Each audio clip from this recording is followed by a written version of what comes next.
Hello guys, नमस्कार। कैसे आप सब? उम्मीद करता हूँ आप सभी अच्छे होंगे।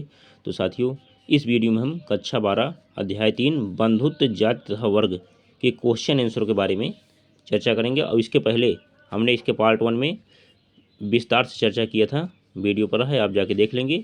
इसमें क्वेश्चन आंसर प्रोवाइड कराएंगे। तो साथियों, आप सभी लोग इस वीडियो को लास्ट तक देखिए, और जो लोग चैनल पर पहली बार जुड़े हैं साथियों, वो लोग चैनल को सब्सक्राइब करके बेल आइकन घंटी प्रेस कर लेंगे।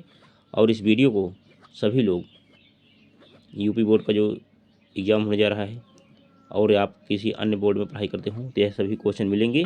और यही क्वेश्चन आपको, जो हमारे भाई बहन किसी कंपटीशन की एग्ज़ाम तैयारी कर रहे हैं, वहाँ पूछा जाएगा। तो सभी लोग इस वीडियो को लास्ट तक देखिए, लाइक करें, शेयर करें। देखिए अध्याय 3 बंधुत्व जाति तथा वर्ग क्या है। पहला क्या है, महाभारत का लेखक कौन था? तो उत्तर हो जाएगा महर्षि वेद व्यास जी थे। क्वेश्चन नंबर 2, महाभारत कालीन स्त्रियों के विभिन्न समस्या को लिखें। महाभारत काल में स्त्रियों की निम्नलिखित समस्याएं थी। कैसे?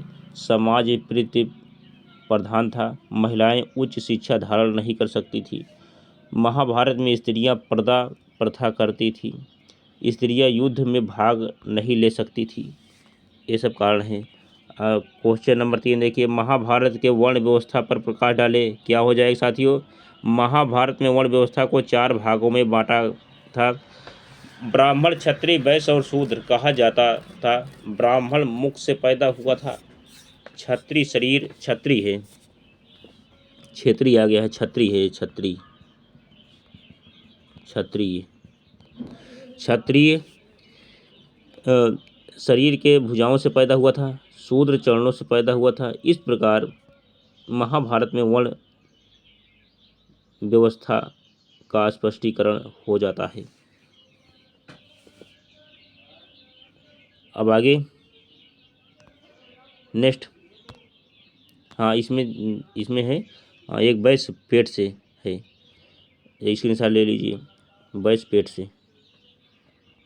अब उसके बाद फिर क्या है आगे, रामायण की रचना किसने की थी? तो वाल्मीकि ने। संसार की सबसे प्राचीनतम भाषा कौन सी है? संस्कृत है। महाभारत का, अब नेक्स्ट क्वेश्चन 6 नंबर, महाभारत का युद्ध कितने दिनों तक लड़ा गया? तो उत्तर हो जाएगा 18 दिन तक। वेदों की संख्या कितनी है? वेदों की संख्या 4 है।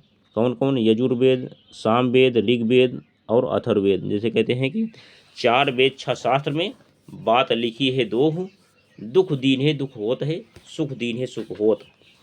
तो वही चीज़ 4 वेद 6 शास्त्र 18 पुराण हैं। अब देखिए इसमें क्या है, महाभारत में लगभग कितने श्लोक हैं? तो कितना हो जाएगा? 1,02,17 श्लोक। 1,02,17 श्लोक कई बार पूछा गया है। अब प्राचीन भारत के वर्ण व्यवस्था पर प्रकाश डालिए।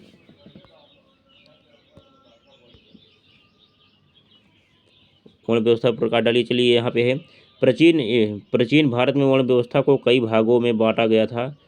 कहा जाता है कि ब्राह्मण का जन्म मुंह से, जबकि क्षत्रिय का जन्म भुजाओं से, शूद्र का जन्म पैरों से हुआ। इस प्रकार वर्ण व्यवस्था प्राचीन काल में प्रचलित थी। लेकिन वैदिक काल आते आते वर्ण व्यवस्था जन्म के आधार पर न होकर कर्म के आधार पर होने लगा। इस प्रकार का वर्ण व्यवस्था प्राचीन भारत में था। चलिए अभी नेक्स्ट स्क्रीनशॉट ले लीजिए इसका।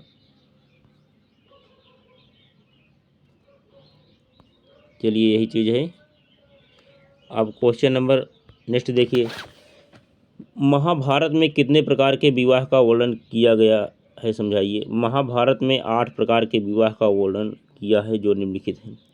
पहला क्या है, ब्रह्म विवाह यानी बाह्य विवाह, ब्रह्म विवाह, यह सबसे अच्छा विवाह था। इस प्रकार के विवाह में गुणवान व्यक्ति पूजा के माध्यम से अपनी पत्नी को चुनता था। देवा विवाह क्या है? यज्ञ करके जो विवाह कराया जाता था उसे ही देव विवाह कहा जाता था। इस विवाह में पुरोहित मंत्र के द्वारा विवाह कराते थे। अब आगे क्या है, असुर विवाह। इस विवाह में वर से धन लेकर पिता और पुत्री की विवाह कराता था। थाइस विवाह को भी असुर विवाह कहा जाता है। गंधर्व विवाह, जब कन्या वर से आकर्षित होकर या वर कन्या से आकर्षित होकर विवाह करता है तो उसे ही गंधर्व विवाह कहा जाता है। और राक्षस विवाह क्या है? बलपूर्वक कन्या का आवाहन करके ले जाना एवं उसके साथ विवाह रचना ही राक्षस विवाह कहलाता है। जो क्या कहते हैं, लड़की को भगा ले जाते हैं जबरदस्ती, तो क्या होता है, राक्षस विवाह हो गया ना। वो लड़की को जल्दी से भगा ले गए तो क्या है, राक्षस विवाह है। ऐसा नहीं करना चाहिए। अब उसके बाद क्या है, पिशाच विवाह क्या है? पागल अथवा मदस्थ कन्या के साथ बलपूर्वक संभोग करके विवाह रचाने की प्रक्रिया को पिशाच विवाह कहा जाता था। अब प्रजापति विवाह क्या है? पितावर से यह प्रतिज्ञा करवाता था कि वह उसकी पुत्री से मिलजुल कर सामाजिक जीवन गुजारेगा। चलिए यहाँ पे जो है स्क्रीनशॉट ले लीजिए, बहुत महत्वपूर्ण इसमें बातें लिखी गई हैं।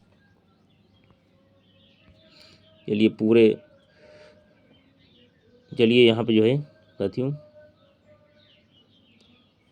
और आठवां विवाह क्या है? जैसे अपनी इच्छा से कोई विवाह करे तो क्या है, वो आठवां विवाह हो जाएगा। इसमें क्या है, दोनों लोग सहमत रहें दोनों, तो क्या होगा, ऐच्छिक विवाह, अपनी इच्छा से विवाह करना। चलिए यहाँ तक स्क्रीनशॉट ले लीजिए साथियों। चलिए इसके बाद हम MCQ क्वेश्चन कराएंगे।